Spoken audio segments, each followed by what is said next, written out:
은혜로우신 하나님, 우리가 신앙생활하면서 많은 것을 배웁니다. 그러나 그 중에 중요한 원리들을 놓치지 않게 도와주시기를 간절히 원합니다.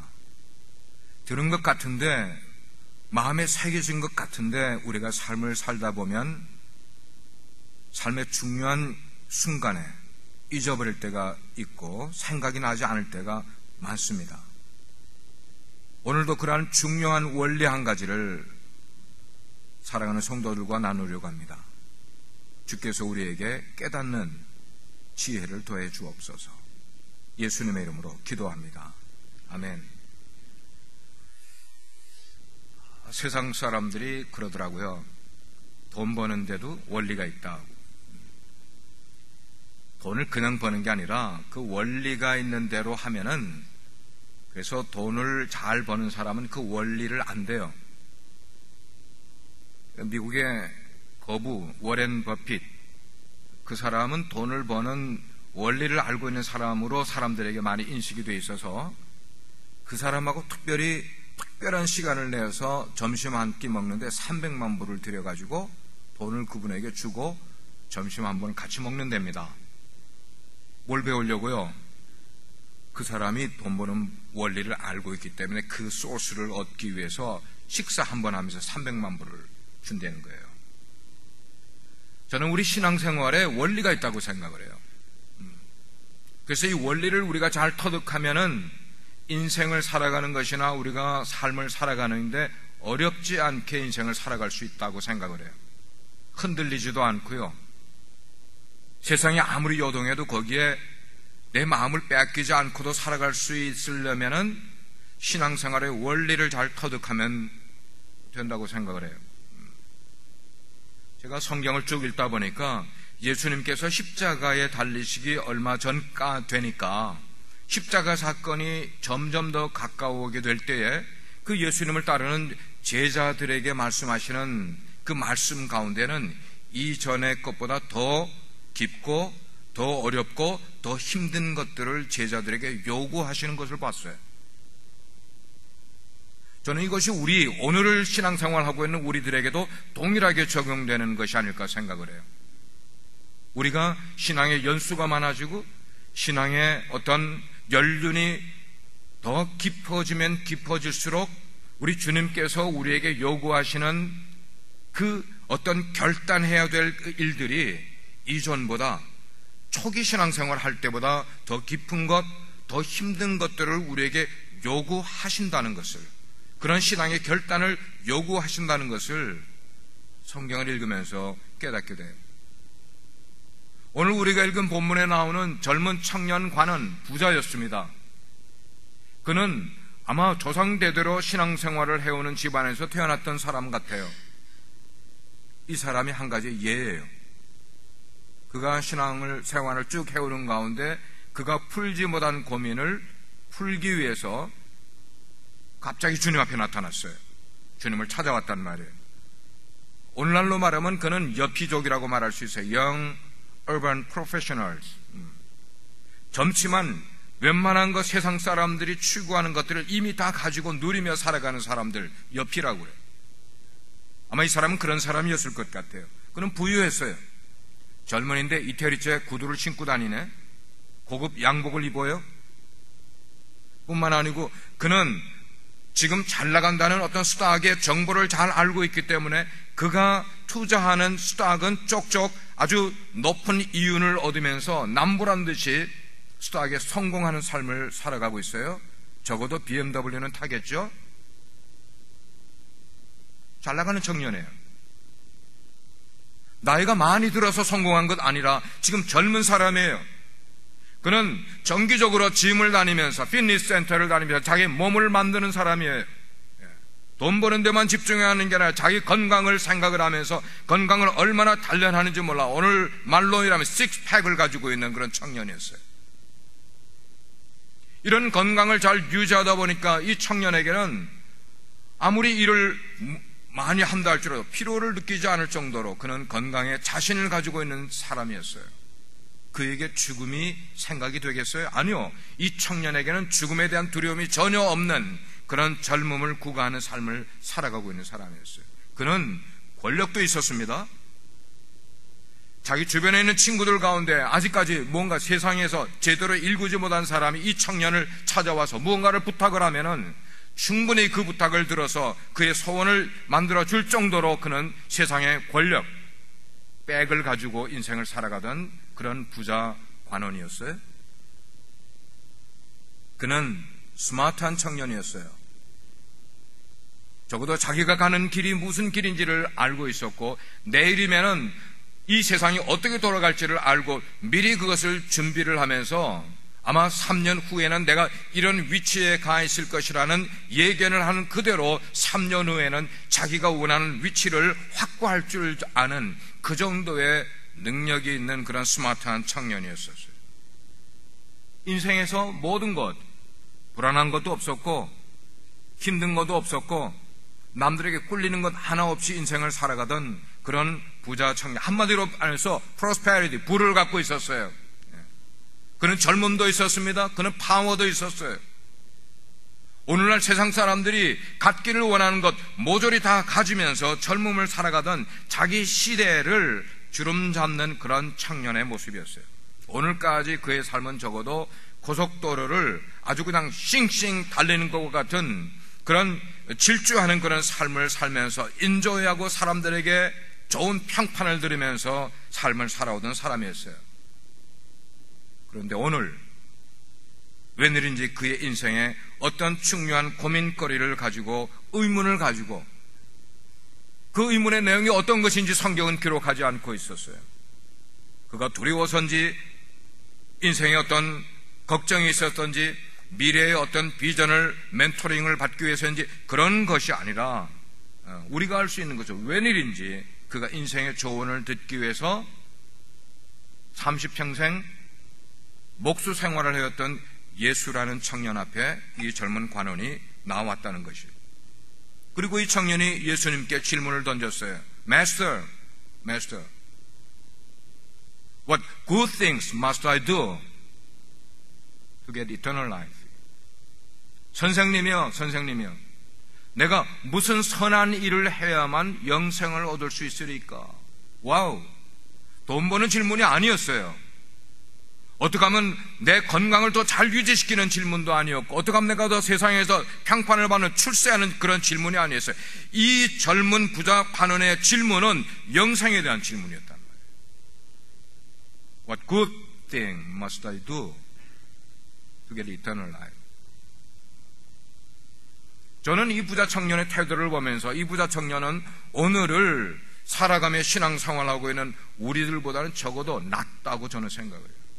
왜 나는가? 그는 인생의 진지한 질문을 가지고 예수님을 찾아 나올 줄 알았다는 것이죠. 우리는 매주일 교회를 나오고 있어요. 하나님의 말씀을 듣지만 그 들은 말씀이 이 예배당을 떠나서 우리들의 삶에 별로 적용되지 않으면서 매주일 나오는 삶을 살아가고 있어요. 우리의 관심은 딴 데 가 있으면서 우리는 여기에 나와서 하나님을 찬양하고 있고 하나님께 기도하고 있어요. 여기를 떠나면 여기서 들었던 것은 하나도 우리들 삶에 적용되지 못하는 그런 삶을 되풀이하고 있는 우리들에 비해서 이 젊은 청년은 굉장히 솔직한 사람이었어요. 나중에는 어떻게 되는지 상관없이 솔직했어요. 고민이 있습니다. 주님, 영생에 대한 고민이 있습니다. 사랑하는 성도 여러분, 우리가 지금 현재 내가 가지고 있는 고민은 어떤 것입니까? 어떻게 하면 내 사업을 더 확장시킬까입니까? 어떻게 하면 내 직장에서 내 사업에서 더 돈을 많이 벌 수 있는 길이 무엇일까? 이것이 우리의 현재 고민거리입니까? 학생들이라면 어떻게 하면 이번 학기 플랭크 되지 아니하고 서바이브 할 수 있는 길이 뭘까? 그것이 우리가 현재 고민하고 있는 인생의 고민입니까? 만약에 우리가 그렇다면 오늘 여기 나온 청년 관원처럼 우리들 인생에 궁극적인 질문을 한번 던져보는 시간을 가져보시길 바라요. 궁극적인 질문. 이번에 브라질 다녀왔어요. 10일 동안 아내와 함께. 정말 오래간만에 다녀왔는데 저에게는 교회 휴가를 신청을 하고 다녀왔지만 하나님은 저희를 휴가 기간으로 보내지 않게 준비해 두신 사람들을 많이 만났어요.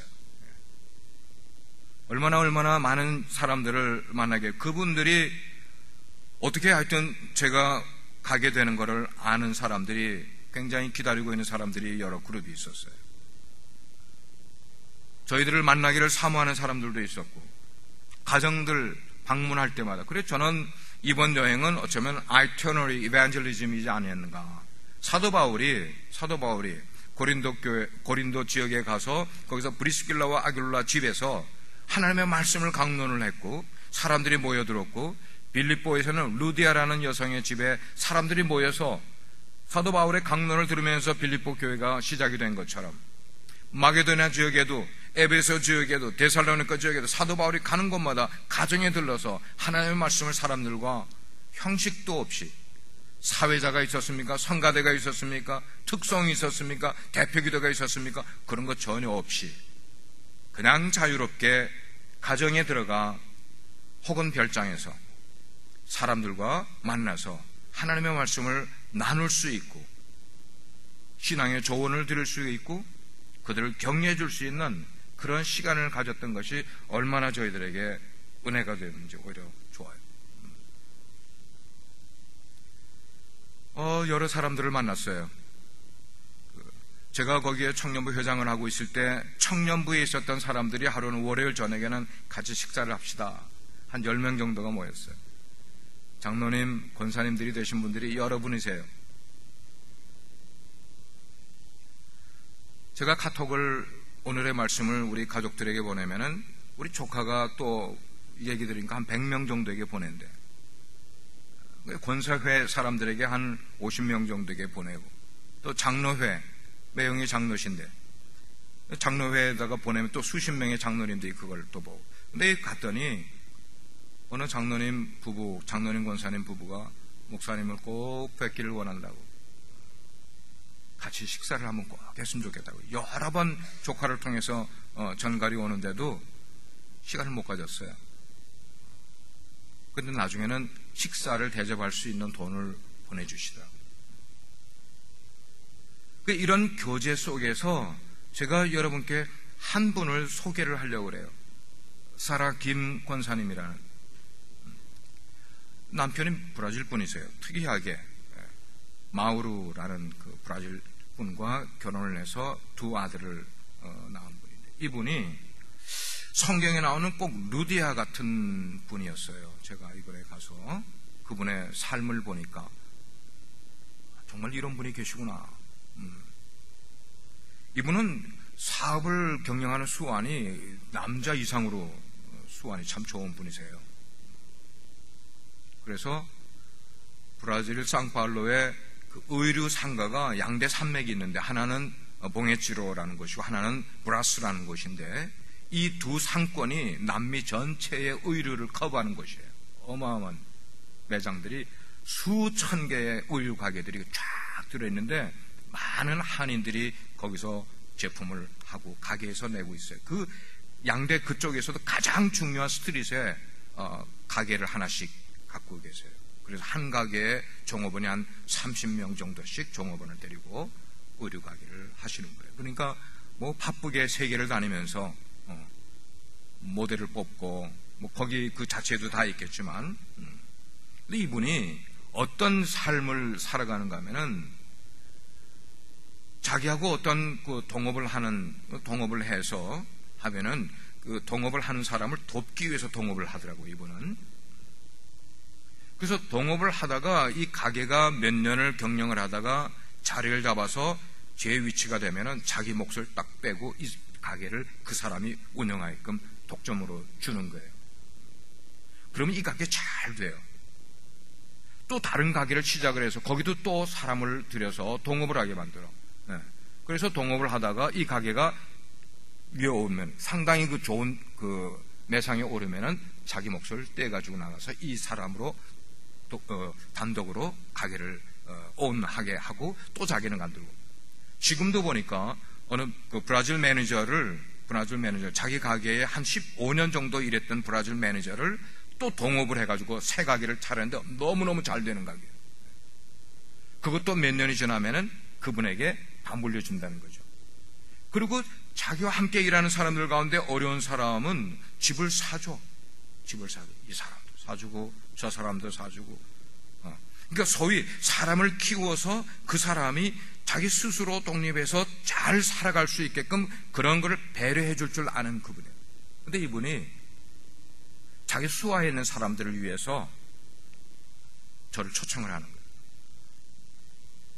가게가 7시 반에 문을 여는데 7시 반에 클로즈를 하고 앞에다가 이런 그 쪽지를 크게 2개를 가게 셔터에다가 붙여놓고 우리는 9시까지 오늘은 문을 열지 않습니다. 그렇게 만들어 놓고 그 가게 내에서 자기 종업원들을 한 35명 정도를 다 모아놓고 저에게 말씀을 전해달래요. 이 가게에서 해주니까 또 딴 가게에서 또 해달래요. 거긴 또 4층에 옥상에 올라가서 텐트를 다 쳐놓고 야외이지만 거기서 또 다 사람들을 모아놓고 거기서 또 말씀을 강론해달래요. 또 그렇게 하고. 저는 주로 젊은이들이니까 삶의 비전에 대해서 여러분 꿈이 있습니까? 여러분의 삶을 여러분 스스로가 이끌어가지 않을 정도로 여러분의 삶의 멘토를, 바른 멘토를 가져야 됩니다. 여러분이 세상에서 성공하는 것도 중요하지만 사람들과의 관계에서 얼만큼 사랑을 나누는 삶을 살아가는 게 중요한지를, 사랑에 대한 이야기를, 그리고 마지막에는 여러분에게 진짜 인생에서 이것을 빼서는 절대로 안 됩니다. 그게 뭐냐면 Eternal Life, 영생이 여러분들에게 필요한 걸 알으셔야 됩니다. 그거를 이렇게 이야기를 나눠줬어요. 그래서 저희가 도착해서 그 주에 목요일이 됐는데 이분이 또 한 시간 반 떨어진데 그 권사님이 별장이 있더라고요.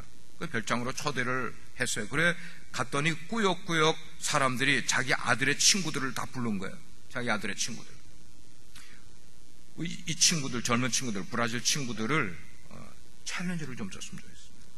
목사님, 그런 말씀을 좀 전해 주십시오. 그래서 뭐 원고도 없이 그냥 그들하고 그냥 하면서 밤이 11시가 넘도록 그런 대화들을 나누는 거예요. 2박 3일 동안 그 브라질 청년들과 함께 지내면서 같이 찬송 부르고 같이 기도하고 같이 말씀을 나누고, 이게 정말 얼마나 은혜스러운 거지. 저는 휴가를 갔다가 아주 은혜를 받고 왔어요. 은혜를 받고. 예. 우리가 잃어버린 것 가운데 뭐냐면은 교회에 와서 예배 시간에는 찬송을 부르는데 여러분들이 5명이 모이고 10명이 모이면은 자연적으로 찬송이 나오고 있습니까? 안타까운 거죠. 이거 우리 회복해야 될 것 같아요. 대표기도 시간에 남이 기도하는 그 기도만 듣는 기도가 아니라 여러분들이 몇 명이 모인 3명이 모이든지 5명이 모이든지 10명이 모이든지 우리 기도하자, 기도 제목들을 나누고 자연스럽게 그 모임, 그것이 기도로 연결되는 그런 모임들이 우리가 회복되어야 될 일이 아니겠는가. 이게 필요한 거예요. 이게 필요한 거. 공식적인 예배보다 더 중요한 게 하나님이 함께하는 그것이 중요한 거예요. 예. 하나님이 함께 하시는 것이. 아무나 할 수 없는 그런 일을 그 권사님 한 분이 여러 사람에게 영향을 줍니다. 우리 조카가 그래요. 삼촌이 보내주시는 오늘의 말씀이 아마 자기 생각에는 한 1000명 정도는 지금 돌아가고 있을 겁니다. 브라질에서만. 아멘입니까? 그리고 매번 그 보내준 사람에게 꼬박꼬박 리스폰드를 해주는 그런 분들이 여러 명이 있고 그런 분들이 있다. 그래서 삼촌이 오셨는데, 미국서 보내주시는 분이 오셨는데 그분을 꼭 만나고 싶어하는 장로님 권사님들이 여러 분 계시다는데 제가 만날 기회가 없었어요. 우리 가족들하고도 뭐 식사를 나눌 시간이 없는데 그렇게 나눌 시간이 없었어요. 오늘 본문으로 돌아갑니다. 부자 청년 관원의 질문에 우리 주님께서, 우리 예수님이 대답해 그랬어요. 자네가 정말 생명에 들어가기 위해서는 계명들을 지켜야 되네. 그러니까 이 청년 관원이 묻는 거예요. 계명을 지키라고요? 그러면 무슨 계명을 지켜야 되죠? 그러니까 예수님이 말씀하시기를 그랬어요. 살인하지 말라, 간음하지 말라, 거짓 증거하지 말라, 도적질하지 말라, 부모를 공경하라, 내 이웃을 내 몸같이 사랑하라. 쭉 이렇게 예수님이 읊어주시는 그 내용을 듣고 있는 청년 관원의 마음이 쾌재를 부른 거야. 예수님이 지금 자기가 지키고 있는 거, 자기가 하고 있는 거 그대로 말씀해 주시니까 나는 이제 됐다 이거예요. 나는 내 신앙의 문제가 해결 이미 받은 거나 마찬가지다 이거예요. 난 그거 지금 다 하고 있으니까요. 예. 살인요? 물론 난 살인하지 않았어요. 강간요? 예. 간음요? 예, 그런 건 용기 없는 사람이나 하는 것이에요. 예. 거짓 증거, 그런 건 나하고 상관도 없는 일이에요. 도적질이요? 예, 내가 관원으로 있으면서 약간의 금품을 강요한 적은 있었지만 그런 건 누구나 다 하는 일 아니겠어요? 나도 그 정도쯤은 양식을 가지고 살아가는 사람인 거요. 부모를 공경하라. 예, 저는 일주일에 한 번씩 꼬박꼬박 한 번도 빼지 않고 우리 부모에게 물어봐서 그들에게 필요한 것을 공급해 주면서 그분들을 위로해 주는 삶을 살아가고 있어요. 내 이웃을 내 몸과 같이 사랑하라. 예, 그거 지키는 거 그것쯤이야 제가 못 지키겠어요? 이 청년은 속으로 쾌재를 부르면서 신앙생활을 바르게 하고 있으니 나는 영생을 얻었겠지. 주님께 확답을 받기 위해서 찾아온 거예요. 예수 선생님, 저는 어릴 때부터 신앙생활을 하면서 그런 것쯤은 다 지금 지키고 있거든요. 그 다음에 뭐라고요? 아직도 무엇이 지켜야 될 게 더 있을까요? 그렇게 말하는 부자 청년 관원의 마음은 어떤 마음이었겠어요? 굉장히 proud of himself 했겠죠. 자신감 있었겠죠. 그 정도는 제가 다 하고 있는 거요. 더 뭐 없어요? 더 뭐 없어요? 이 말씀을 우리가 풀이하기 전에 먼저 사랑하는 여러분, 솔직히 우리 내면을 우리 스스로 한번 들여다보십시다. 우리 내면을. 우리의 양심이 무언가 부족한 것을 우리가 알고 있어요, 몰라요? 우리가 알고 있습니까, 모릅니까? 알잖아요. 우리가 무엇을 제대로 못하고 있는 거 우리가 지금 알고 있잖아요. 그런데 이 청년을 스스로 자기 자신이 옳다고 믿게 만든 것, 그것은 사실 돈이라는 우상이었단 말이에요. 돈이라는 우상, 이것이 이 청년을 스스로 옳다고 스스로 자만심을 갖게 만든 것이, 그렇습니다. 우리가 지금 살아가는 세상에 돈의 힘이 얼마나 큽니까? 제가 구태여 설명하지 않아도 여러분 다 아시잖아요. 돈의 힘이 얼마나 큰지. 우리의 마음이, 우리 속을 들여다볼 때 우리의 마음이 무엇에 가장 영향을 많이 받고 있어요? 하나님입니까? 돈입니까? 양심껏 대답해 보시죠. 우리의 삶이 무엇에 가장 영향을 많이 받고 있죠? 돈의 힘, 대단한 거죠. 대단한 거. 예. 돈이 있으면은 나도 모르게 힘이 생겨요. 돈이 있으면 자신감이 생기고요, 인생에. 돈이 있으면 당당해져요, 사람들 앞에서. 돈이 있으면 우쭐한 것을 넘어서서 거만해지기 시작을 해요. 돈이 있으면 내 인생의 모든 문제가 풀리는 것 같아요. 이게 돈의 힘이잖아요. 그죠? 사람들이 돈을 좋아하는 이유는 그 돈이 힘이 있는 맛을 봤기 때문이라는 말이에요. 왜 사람이 권력을 추구하죠? 그 권력을 통해서 힘을 쓰는 돈 맛을 봤기 때문에 권력을 추구하는 거 아니겠어요? 왜 사람이 돈을 많이 벌려고 그래요? 왜? 돈에 힘이 있기 때문에. 우리들을 보세요. 사람들 모습을 보세요. 자기도 모르게 돈 앞에 고개 숙이잖아요. 자기도 모르게 돈 앞에 비굴해지잖아요, 우리 인생이. 돈이 있으면은 괜히 목소리가 커지잖아요. 이전에는 교회에서 겸손하게 살았던 사람이 세상에서 돈을 많이 버니까 교회에서도 목소리를 크게 내잖아요. 권세를 휘두르기 시작한단 말이에요. 돈이 있으면. 돈은 힘이 있어요. 주님은 이렇게 재물이 우상인지도 모른 채로 그것에 푹 빠져서 자기의 삶을, 돈이 컨트롤하는 삶을 살아가는 이 청년의 마음을 완전히 주님이 지금 읽고 계신 거예요. 그거를 말씀해 주는 거죠. 주님을 만나기 전까지 적어도 인생에서 나를 따라올 내 주변의 사람은 없다고 자신만만해 하던 바로 그 청년에게 우리 주님께서는 전혀 엉뚱한 대답을 주시잖아요. 주님은 지금 이 청년의 내면의 변화를 요구를 하고 계신 거예요. 내면의 변화. 너의 속마음이 변화되어야만 된다. 네가 그냥 계명을 살인하지 말라, 도적질하지 말라, 간음하지 말라, 뭐 이런 거 지키는 것, 이게 너를 영생으로 이끄는 게 아니고 너의 내면의 변화를 가져야 된다. 그렇게 해서라도 이 청년이 자기에게 부족한 한 가지가 무언가를 깨닫게 해주시기 위해서 주님이 막 밀어붙이는 말씀을 청년에게 주고 계시잖아요.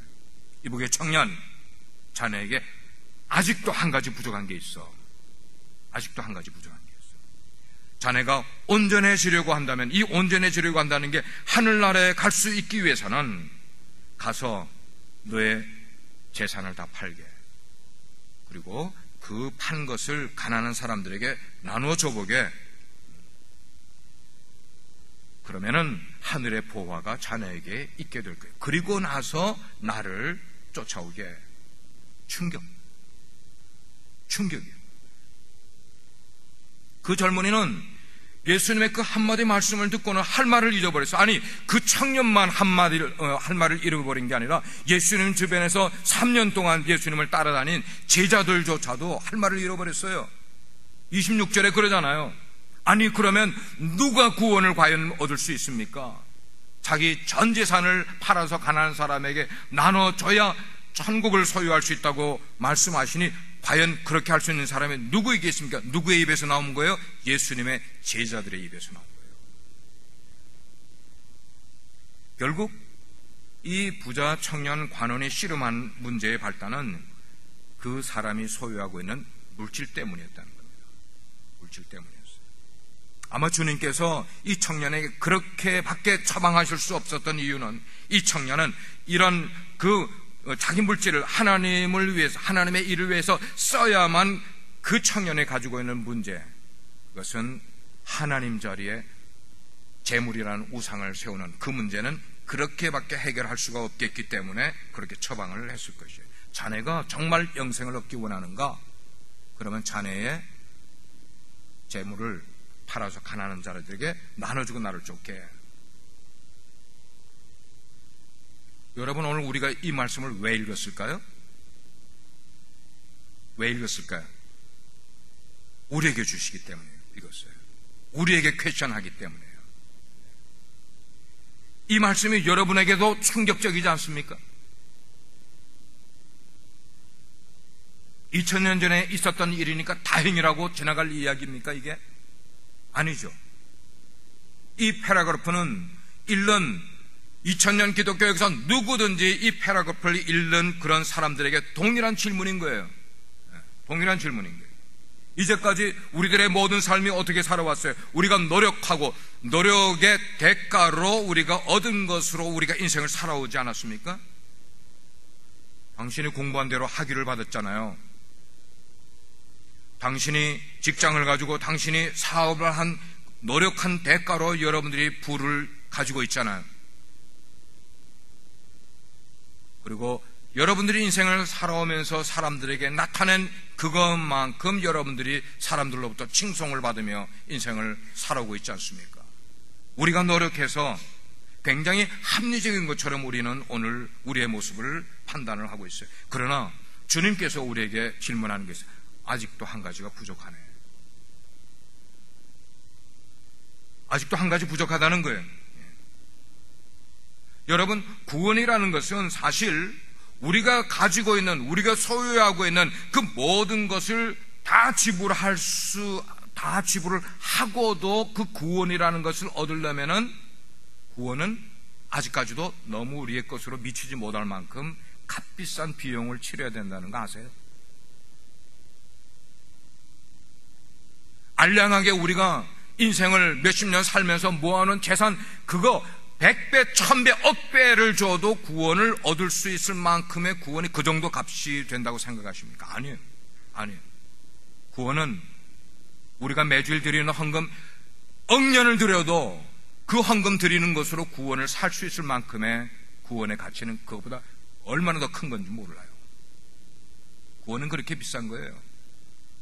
알량하게 우리의 조금의 시간 투자하는 거, 우리의 공부한 그 교육, 머리에 지는 그거 조금 하나님의 일을 위해서 쓰는 거, 이런 거 가지고 우리가 보상을 하는 것처럼 생각하면 크게 오산이죠. 아니에요. 우리의 가진 거 다 해도 구원을 값으로 따지게 될 때는 그것 우리는 할 수가 없어요. 훨씬 더 크고 비싼 비용을 치러야 되는 게 구원이에요. 26절 보니까 그렇게 말씀하고 있어요. 예수께서 그들을 보시며 이르시되 사람으로는 할 수 없으나 하나님으로는 다 하실 수 있느니라. 아멘입니까? 이 말은 구원은 우리로서는 impossible, 우리의 소유 때문에요, 우리의 하나님의 앞에 우리가 신앙생활 한 것 때문에, 우리의 헌신 때문에, 우리가 드린 것 때문에, 아니요, 이런 것들로 구원을 얻을 수 있다고 생각하면 너무나 우리는 착각하고 있는 거예요. 구원은 오직 하나님께서 우리에게, 그렇기 때문에 구원을 얻으려면 우리가 어떤 방법으로 얻을 수 있는 길이 없어. 구원을 얻는 길은 오직 한 가지, 살바도르, 세이비어, 구속자, 그분이 계셔야 돼요. 그분 없이는 절대로 우린 구원을 얻을 수 없어요. 우리가 불교처럼 도를 닦아서 어떤 니르바나, 깨달음을 통하여서, 그런 걸 통해서 구원을 얻을 수 있다면 그렇게 해보겠어요. 우리가 어떤 도그마, 어떤 교리를 잘 지키면은, 교리를 잘 터득하면은 우리가 구원을 얻을 수 있다면 우리가 그렇게 노력해보겠어요. 우리가 교회에 헌신을 많이 하거나 아니면 금식을 하고 심지어는 고행을 하는 그런 것으로 구원을 얻을 수 있는 것들이라면 우리가 그렇게 해보겠어요? 아니에요. 예수님의 요점은, 이 말씀의 요점은 그게 아니에요. 우리 인간 스스로는 구원하는 것이 불가능하다. 우리 인간 스스로는. 여러분이 보는 바와 같이 이 부자 청년을 방해한 것은 바로 돈이었고 자만심이었어요. 그래서 주님께서 그 부자 청년에 대한 이야기를 떠난 다음에, 부자 청년이 예수님 앞에서 떠난 다음에 제자들에게 설명해 주시기를, 부자가 하늘나라 들어가기가 낙타가 바늘귀로 들어가는 것보다 더 어렵단다라는 이 진리를 어느 이야기 속에서 나오는가? 이 부자 청년과의 대화 속에서 그 결말로 주신 말씀이 바로 그 말이에요. 사랑하는 여러분, 실은 천국에 들어가기 어려운 사람이 부자들만 아니거든요. 천국에 들어가기 어려운 사람들 한번 이야기해 볼까요? 많이 배우신 분들이에요. 힘이 많은 분들이에요. 천국에 들어가기 어려운 사람, 너무 잘난 사람들이에요. 천국에 들어가기 어려운 사람, 사람들에게 인기 많은 사람. 천국에 들어가기 어려운 사람, 경건한 사람들. 마찬가지로 다 천국에 들어가기 어려운 사람들의 부류 속에 있음을 우리는 깨달아야 돼요. 만약에 우리가 내 신앙심이 정말 깊다, 내가 수년 동안 하나님 나라를 위하여, 교회를 위하여 헌신적인 그런 삶을 살았다고 생각하는 그것 때문에 나는 천국에 갈 수 있을 것이라고 생각을 하는 사람이 있다면 당신도 마찬가지예요. 우리 모두는 완전하신 하나님 앞에서 우리의 선행과 우리의 구제와 우리의 헌신과 그 어떤 것들도 하나님 앞에서 자랑할 수 있는 게 하나도 없어. 우리가 구원받았다는 이 한 가지가 우리가 자랑할 수 있는 모든 걸 다 덮어버리는 거예요. 아버지 하나님 앞에 자랑할 수 있는 게 아무것도 없는 거예요. 전능하신 하나님께서 우리 스스로는 절대로 불가능한 뭐예요? 영생을 우리에게 선물로 주시니까 우리가 받는 거죠. 아멘입니까? 선물로 주시니까요. 그래서 예수님이 마태복음 5장에서 8복을 말씀하셨어요. 8복.